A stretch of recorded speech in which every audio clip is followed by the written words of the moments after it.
Hello everyone, welcome. This is vlog number 5, February, March-ish 2023, an opportunity for me to just catch you up on what's going on, what I'm up to, what I'm reading, more importantly, what's coming down the pipe for classes and courses and stuff that I'm sharing online and occasionally in person. So first and foremost, let's talk about books. People have been asking me to do some book-specific classes because I read a lot, usually 5 books or so a week. So I plow through books and people want book recommendations. So maybe we'll eventually pull the book recommends out of the vlog and just do, a couple of book club books a month. Let me know what you think. It's got an idea.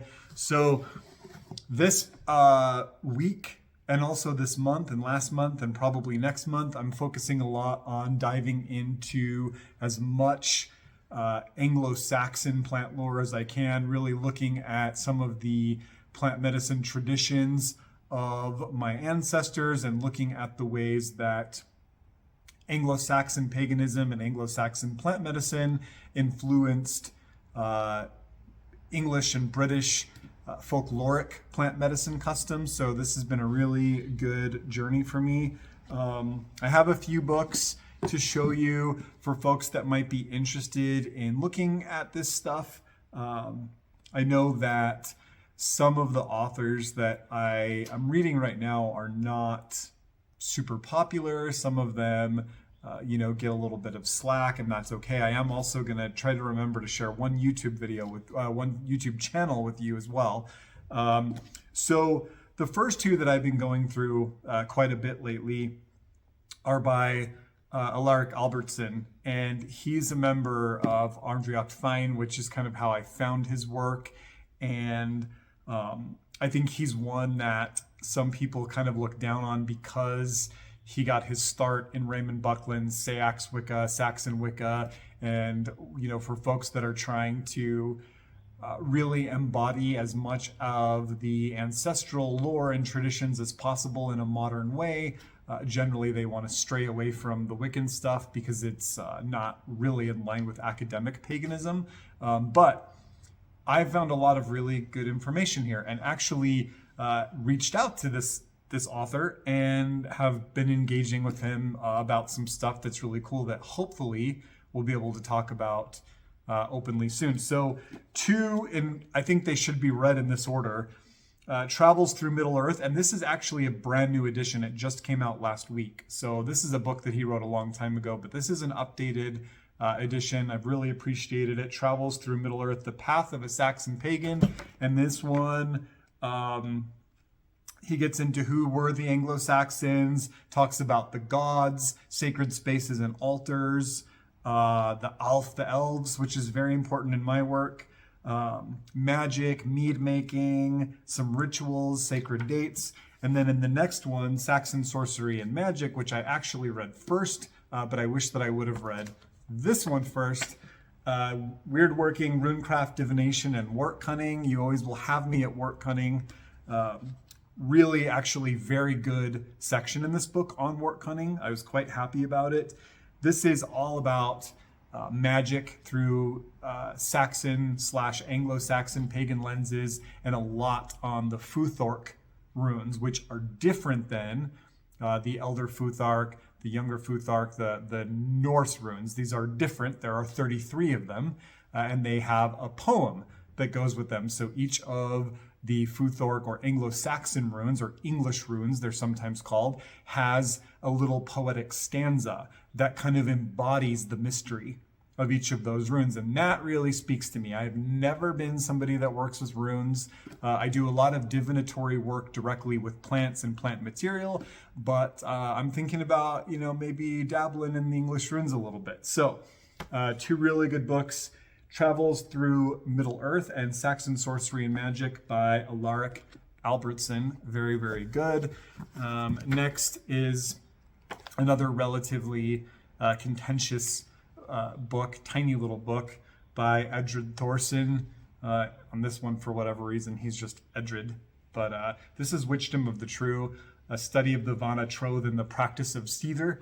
And I really like this one because one of the deities, one of the old gods that I am very, very attracted to and have a connection with is Ingfrea, or Freyr for the Norse folk. And this has a lot of information about him and his twin sister Freyl or Freya. So this has been very, very good, very academic, very scholarly, does lean into the kind of Wiccan / neo-Wiccan stuff a little, which is why some people don't like it. But again, take this stuff as a grain of salt. Take from it what edifies your practice, what feels relevant for you. If it doesn't sit right, maybe there's an invitation to grow, and maybe it's just not for you. When you work with these people that have been doing this work for decades, you don't have to take everything they say, right? You can see what lands well for you, what rings true, and you can go with it. I'm also reading, admittedly and a little bit embarrassingly, for the first time, Snorri Sturluson's Poetic Edda.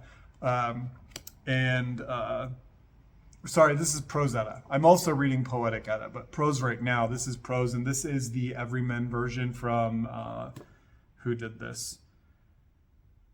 Anthony Falk's University of Birmingham, which is a version that a lot of academic folk really respect. So I decided to get this one. So prose Edda, and really enjoying it. It's very beautiful, good stories, really nicely written, and it's very cool. Even though Sturluson was Christian, he did us a huge favor and preserved a lot of Anglo-Saxon lore in these Eddas via sort of roundabout related cultural ways. So going through that, and I know that I've talked about this book before, but as I'm exploring Anglo-Saxon paganism, obviously everything I do has to be wrapped up in the plants. And so I cannot recommend enough Stephen Pollington's Leechcraft, Early English Charms, Plant Lore, and Healing. Needless to say, the Anglo-Saxon influence here, because this is early English, is massive. I would even call this a tome of Anglo-Saxon plant spirit work, in my opinion. You will also find in this book a complete translation of Bald's Leech book and the Lacnunga manuscript, which is, to me, pivotal in the embodiment of an ancestral Anglo-Saxon plant spirit perspective. And by the by, the Lacnunga single-handedly, in my opinion, proves the way that the Anglo-Saxon folk and probably most pagan folk of the day viewed plant spirits, how they experienced and interacted with the personhood of plants. It's in there. So very, very, very good book. Mine is well worn, pretty beat up. This is actually my second copy. I gifted one to a student a few years ago and immediately had to replace it. So some books. I think next we're gonna talk about just a couple things that are going on my end. And then we'll wrap up with a little bit of what's to come for the rest of February. So folks may or may not know that my retail shop, the retail part of my herbal practice, I have decided to close. The reality is that being in a city, the cost of rent and competing with Amazon and TikTok and all that stuff, it's just not working out. It's causing me a ton of stress, and it's getting in the way of me doing what I really want to do. So I made the hard decision last month to close the shop, and probably by the end of February we'll kind of pretty much be wrapped up. Obviously, endless amounts of loose ends that have to be dealt with, and I woke up this morning thinking I have to figure out what I have to do to cancel the internet, right? Just like tiny little annoying things that there are a million of them. So if you're following the shop, Green Thread Apothecary, we're doing lives every Saturday where you can get stuff at a really good deal to help us kind of clear the shelves, make the move easier for me and my folks. Yeah, so that's what's been going on. A lot of my energy has been going to closing this down. I don't think people realize how much work it is to end something sometimes, right? Starting it makes a lot of sense. It's a lot of work to start a business. I will actually say it's probably about 3 times as much work to end one. So if you've gone through this, my sympathies are with you. That being said, the next few weeks, I have a lot on my plate, but I'm really excited about the courses that I have planned and the classes that I have planned. I myself am currently taking a course from a teacher that I respect so much, Vrylak Faemanna. I'm going to put her info down in the deets below. She is in Mexico and mostly presents her classes in Spanish, which is interesting for me because English is obviously my first language. I've been a student of Spanish for a really long time. I believe personally that the country I live in, the United States, should be bilingual. I think that it only makes sense for this country to be an English-Spanish speaking country. And so I really challenged myself to learn Spanish.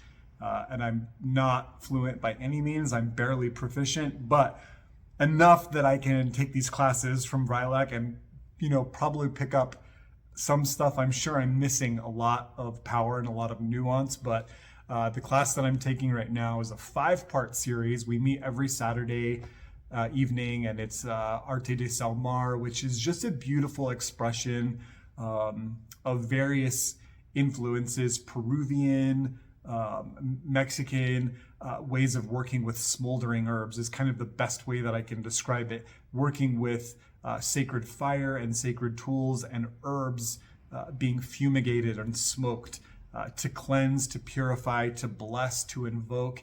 And this past Saturday, we just did class 3, where Vrylak spent a ton of time talking about fire. Just the creative, transformative, destructive, faces of fire. Just really, really beautiful. If you have the opportunity to take any classes from her, and she does do some English classes too, her English is incredible, please do. She's very humble in what I always think she should charge more for her courses. I try to overpay because they're so good, so good. So a little plug there, but that's something I'm working on right now. I think it's really important to always be learning. I think that, maybe this is a Western thing. I don't know where this comes from or what it's about, but this idea that if you are doing the work, let's say on the level that I'm doing it, where this is what I do for a job, right? I am a professional clinical herbalist. I come to work, I'm around herbs, I'm giving herbs to my community, I'm making medicine. And then I have the kind of more spiritual side, the occult botany, where I'm talking to you guys about herbs. I think people have come to me thinking, oh, you've got it dialed in, you know everything. And the reality is, people that I know who do this kind of work, who put themselves out there and are willing to share the things they're passionate about and share their experiences, like I do, we tend to realize more and more how little we actually know. There's also the issue of imposter syndrome, right? Where you put yourself out there and you're like, really opening yourself up to judgment and criticism from the internet, which doesn't happen very much, thankfully. But the point of that is that, even folks that have been, like myself, 25 years of experience, I do this all day. I eat, sleep, breathe plant medicine. I still learn new stuff. I still take classes, I still buy books, I still go to courses, I still sit at the feet of teachers and listen to them, kick their knowledge and try to open up and absorb as much of it as I can, as much of it as makes sense for my practice. And I encourage all of you to do the same thing.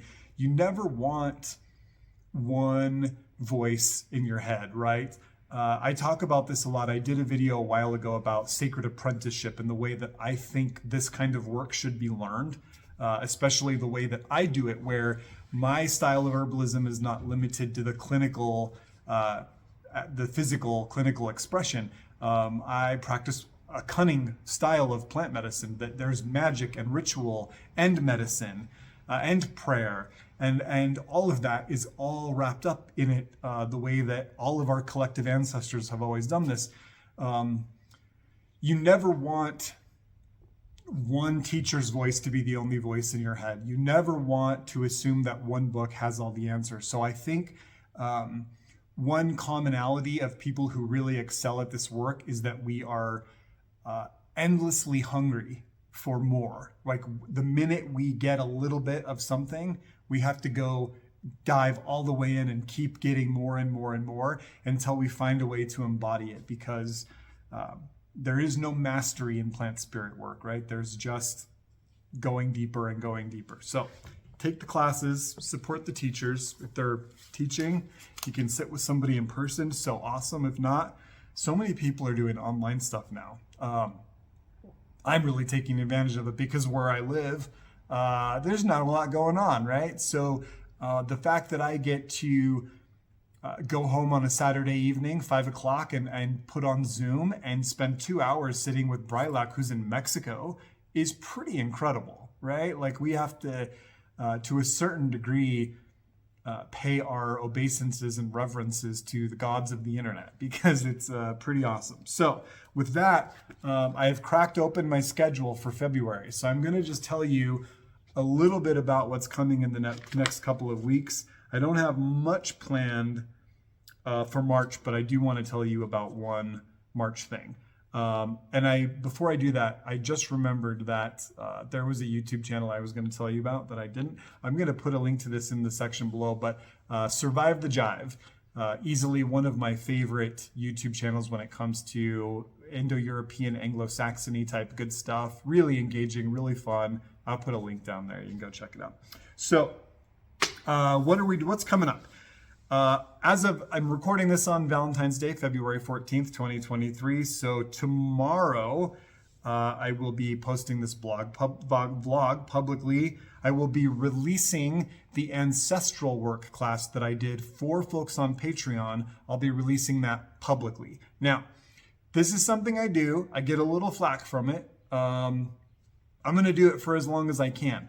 That when I do an advanced class or do a course that's only available to people on Patreon, it's only available to folks who are contributing a few bucks to me a month to support my work.